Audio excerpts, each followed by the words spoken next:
toro de Osborne, esa icónica silueta negra que desde hace décadas se alza en las carreteras españolas, tiene una historia que va mucho más allá de su origen como reclamo publicitario. Diseñado en 1956 por el artista porteño Manolo Prieto para las bodegas Osborne del puerto de Santa María, este emblema nació con un propósito claro: promocionar el brandy veterano.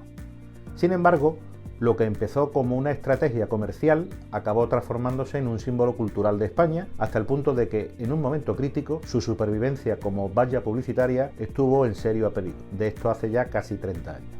El problema llegó con la promulgación de la Ley General de Carreteras de 1988, una normativa que buscaba regular las vías públicas y mejorar la seguridad vial. Entre sus disposiciones se prohibía expresamente la instalación de carteles publicitarios visibles desde las carreteras, considerando que podrían suponer una distracción para los conductores. El toro, con sus 14 metros de altura, 4 toneladas de peso y sus cerca de 90 ejemplares repartidos por España, cayó de lleno en esa categoría. Para muchos, la idea de desmantelar estas figuras era impensable. No se trataba ya solo de un anuncio. Con el paso de los años, la silueta había trascendido su función original y se había integrado en el imaginario colectivo como un elemento identitario, como un guardián silencioso del paisaje español. La polémica no tardó en estallar. A principios de los 90 del siglo pasado, mientras las autoridades comenzaban a presionar para su retirada, surgieron voces de protesta desde distintos sectores: ciudadanos, asociaciones culturales, personas destacadas en distintos ámbitos como el poeta Rafael Alberti,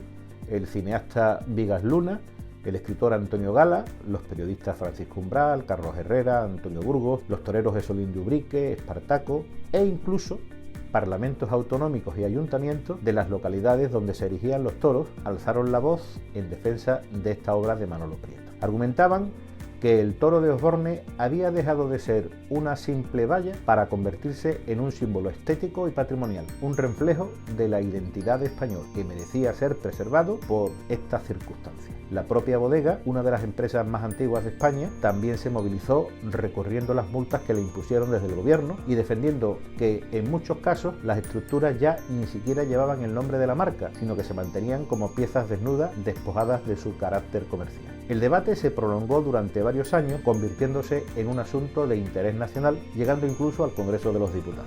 Finalmente, en 1997, el Tribunal Supremo emitió una sentencia que marcó un antes y un después, reconoció el valor cultural y estético del toro, dictaminando que su presencia en el paisaje superaba con creces su función publicitaria original. Un año más tarde, por acuerdo del Consejo de Ministros, en marzo de 1998, se indultaba aquel toro negro y enorme. Tanto la resolución judicial como el acuerdo de gobierno permitieron que las siluetas permanecieran en pie, aunque con una condición: debían eliminarse los elementos explícitos de publicidad, dejando solo la figura del toro sin textos ni referencias comerciales. Así, el diseño de Manolo Prieto, ejecutado por el taller mecánico de la familia Tejada, que en sus inicios no era más que un encargo para vender brandy, logró sobrevivir a la amenaza de desaparición y consolidarse como un icono atemporal. A finales de 2004 se inauguró una rotonda de tráfico en el cruce del casino del puerto de Santa María, dentro de las obras de conversión de la antigua carretera nacional 4 en avenida urbana, que hoy,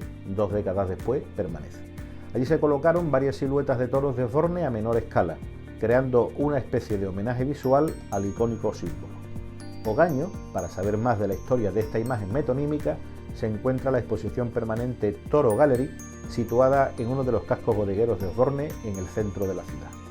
En la actualidad, el toro sigue vigilando las carreteras españolas, un testimonio de cómo el arte y la cultura pueden transformar incluso los objetos más cotidianos en algo perdurable. Su historia es un ejemplo de resistencia y de cómo, a veces, lo que empieza como un simple anuncio puede acabar siendo parte del alma de un país.